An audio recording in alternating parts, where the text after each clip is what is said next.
So let's talk about the events we offer here at Corey Lane. So we have debate events, we have speech event, and we have one event that's a little bit of a mix of both. And so let's start out with the debate events. We have public forum, Lincoln Douglas, policy, and Parley that we offer at Corey Lane. How they differ by a lot of reasons, but I'm going to kind of focus on a few of the main core ones. First is the number of people per team. Do you have a partner or not? Are you doing it by yourself? Do you like to work independently? Are you someone that would like someone to work with others, to work with teamwork, as well as a friendly shoulder to lean on, to share the load, so to speak?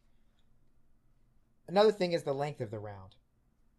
Three of the events have 45-minute rounds, whereas policy is double that length, which means it has a little bit more depth. They can have a little bit further discussions and get more involved and have more details in those types of debates.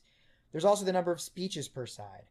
And so in public forum and policy, it's 4 speeches per side. In Lincoln Douglas, they have some weird thing where one side speaks more than the other, but the other one has more time, so it balances out. And in Parley, it is 3 speeches per side. Finally, there's topics, when the topics change. In Parley, you get one every round. You have a very limited amount of research time to research out the topics, to take your pre-existing research, combine it with the topic, and try to make it work. In public forum, the topics change roughly monthly, which means every month you have a brand new topic and you have to go from there and research it and start over. At the end of the month, you have to, put it away and start with the new topic. Lincoln Douglas is more quarterly, so every few months you get a new topic. Policy, the topic is the whole year long. And so the topic in August and the debates in August are only going to get more and more. They're going to continue to get more in depth, more developed, more researched because the topic doesn't change, because the debate is longer, because there's more speeches per side. In policy debate, that ultimately means that the overall evidence set you have by the end of the year on that topic is going to be thousands and thousands of pages long. Whereas in some events that the topics change a lot more, the evidence set the students might be working with might only be a few hundred pages at most. Another big thing is the average judge. And so the average judge for public forum and Parley is primarily a parent, meaning you do sometimes have people who had formal experience or had a lot of experience, but for the most part, for the tournaments we are traveling, you should assume that for these events, you are going to likely have an average parent for most of your rounds. Whereas in Lincoln Douglas, the likely judge you're going to have is going to be a college student who formerly did Lincoln Douglas in high school. And so they have some high school experience in LD. They might have been successful in LD. And so that is your primarily average judge you had. Whereas in policy, it's a little bit more because there is a very big policy college debate circuit. You very often might have a judge in policy that not only did high school debate for 4 years, was successful, but they're now doing their third year in college debate as well. And so they're going to offer the differences between these is kind of pros and cons. And so a parent, as a debater, you might have a little bit more flexibility. They're a blank slate. They're not the expert. You can kind of persuade them on either way or the other. And so the purpose of that is more public persuasion. Whereas for college students, because you have a college debater who did it themselves, or a former they did it in high school if they were just a college student, they know what's right, what's wrong, and so you can't just lie to them. You're gonna have a more limited window of arguments you can make. But you can make these arguments in a lot more detailed and in-depth fashion because they're going to have a lot more experience with these arguments. And so these events sort of tend toward deeper policy analysis and resolution of concepts rather than public persuasion. There's also quick thinking that in Parley, that since the topic is so short, it has a little of an added thing that you get the topic 15 minutes, whatever, 20 minutes before the round, 30 minutes before the round, depending on the tournament, and you have to research it then. And so you have to have quick responses, quick resolution. And so while you might not be as in depth in a lot of these issues, you have a much wider variety of issues, and you're sort of train yourself to at least come up with something that's pretty competent on these issues in a limited amount of time. Now, the amount of research is different from how big the evidence set is because some of it is going to be done by me and some of it's going to be done by coaches we might hire. And so, in public forum, for example, the required student research case writing to work and to make it work is pretty much none. We will always have a sample case. We will always have research that students can use and draw from. Now, students don't have to do this. They can write their own cases. They can take our research and write their own cases. They can cut their own research and write their own cases. And that would increase the amount so. But it is not required in any way, shape, or form. And that is one of the key things for accessibility that makes public forum accessible. In Lincoln Douglas, however, there might be some minimal amount of work because the topics change. We're going to have some amount of work we'll be able to provide depending upon the topic, some more so than others. But at some point, they're going to have to write some of their own cases or write their own case snag or something like that at some point in time. In policy debate, because the topic's the whole year and doesn't change, we can prep out some of the stuff during the summer. And so the required student research is much, much less to be on this team. It is already written. They can take the research and just use it throughout the year, and it'll slowly be added to as we grow our stuff.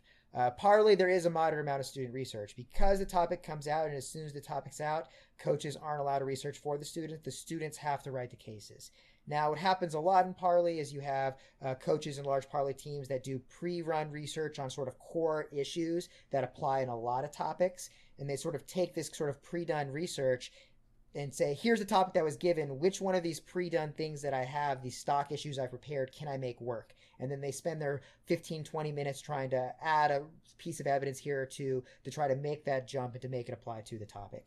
And so there is a moderate amount of student required research for Parley debate. And so that's Parley debate and research. Why is the public forum column highlighted yellow? Well, at Corey Lane, there is no like good or bad debate event or speech event.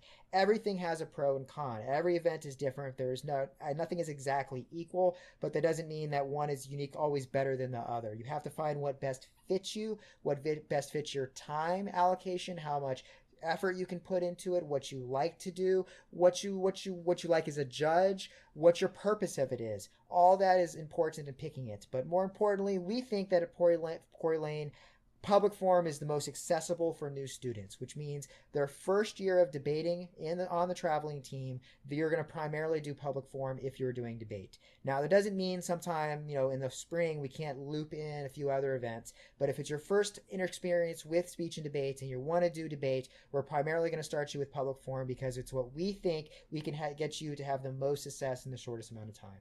So you get used to what speech and debate, or what debate is like. So now let's talk about speech. So speech, we have a lot more events, and it's a little bit different. Students can do sometimes more events than one at a tournament. They can do 2, 3, or 4 speech events at a single tournament. And so that's something that's very interesting. The other thing that's different this year is some speech is being held sort of asynchronous, which means that students submit videos before. Judges judge the videos at the tournament, but the students don't have to perform it live. Other tournaments are being traditional and making the students perform it live at the tournament in front of Zoom. And so there's things to think about for speech as well for tournaments of which ones you want to have. These are the various events we offer. Here are the ones that I'm going to talk about, the various columns. The first thing is it offered in 2021?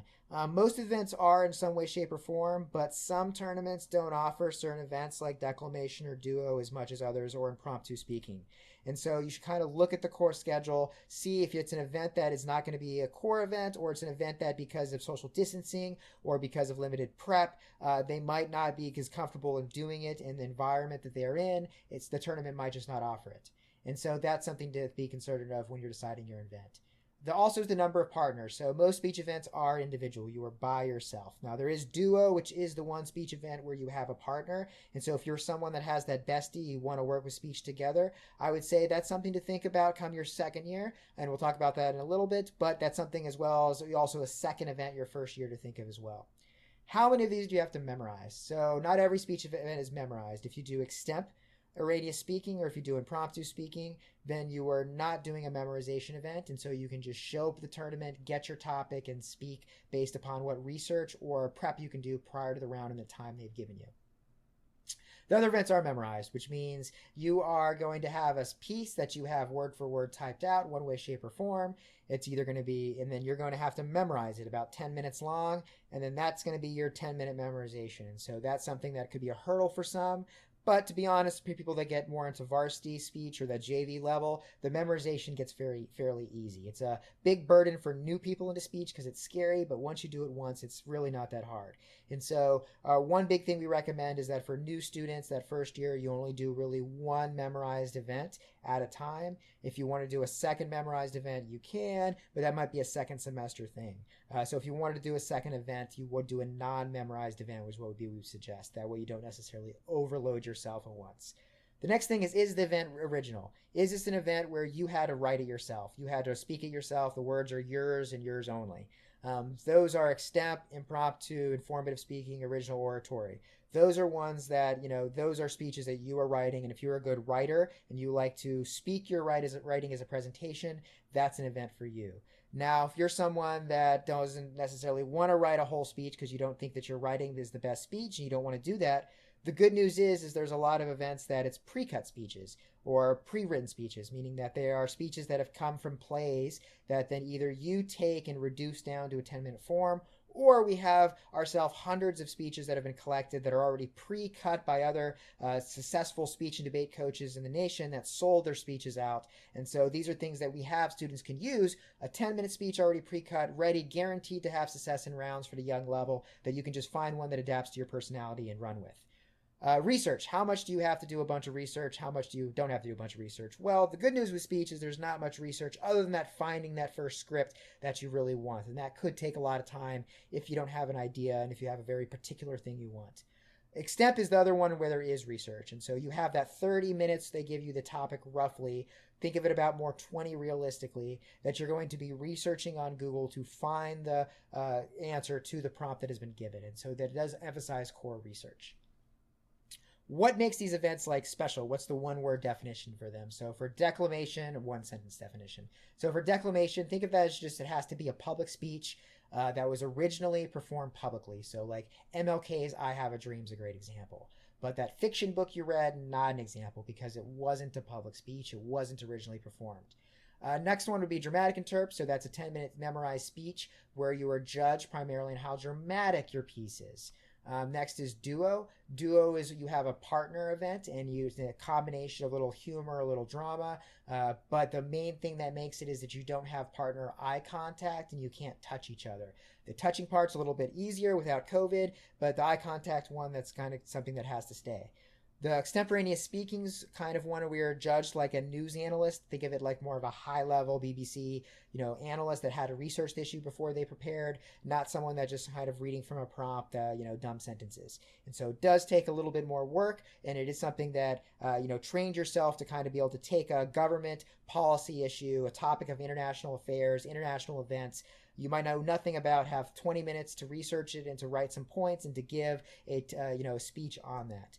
Next is humorous interp. It's kind of like drama, except being judged by what's humor. By drama, it's judged by what's humorous. Impromptu speaking is an event where they give you you have 3 topics out of an envelope or whatever. You pick one, and of that one you pick, you get 3 topics. The one you pick, you get to have 5 minutes. You have roughly 2 minutes to prep, and then you give a 3-minute speech on that topic. And these topics could be very diverse. It could be famous quotes. It could be just random words. So you have a lot of creativity to make a fluid and simple and short and persuasive speech with a limited amount of time. There's also informative speaking, which is kind of like original oratory, except rather than have problem, solution type mindset and structure, it is a little bit more about informing a student, informing the audience of something that they've researched. Whereas original oratory is also original, but it needs to follow more of a here's a problem, here's a solution type framework. Prose and poetry is a little bit interesting. That's one where you have 3 pieces that fit within one theme. And so you mix the pieces within the theme either by thirds to sell your overall piece. And you might have a binder as well that goes with that for some of these events as well, just like prose and poetry. Congress is I've kind of skipped a little bit because it's that event that's not quite speech, not like debate. It is offered, of course, through 21. It is a no partnered event. There's no memorization. You are doing research, and it is original. So in that way, it is very much sort of like a debate event. But on the other side, the way they do the ballots is you are going to be ranked within a large pool. So there's no one winner side that wins per round. It is going to be like you were the top speaker, the second speaker, the third speaker. So it is ranked much more like a speech tournament. And so how it is judged is a little bit of both, is you have to have some research, but you have to be super persuasive to be able to give a persuasive speech as your person. And so think of it as sort of role-playing or acting like a congressperson. You have a little bit of politicking. You have a little bit of bill research, bill presentation. You have to give short speeches in favor or against your bill, ask questions, argumentative questions, all things that happen under Congress as well. And so what's yellow here? Yellow here is stuff just like debate that we say that first year students who are interested in speech, this is our events that they should start from. They should pick one of these events that they like, and these are the ones that work best for first year students, that are the easiest to get started with, the easiest to start having some success with. And once they start having some success and they find they really like speech and debate, then you start to look and branch out maybe that second semester or second year into some of these other events. But for that first year, if you're in speech, you should be thinking that your first event should be one of these 4 events, and you should start from there.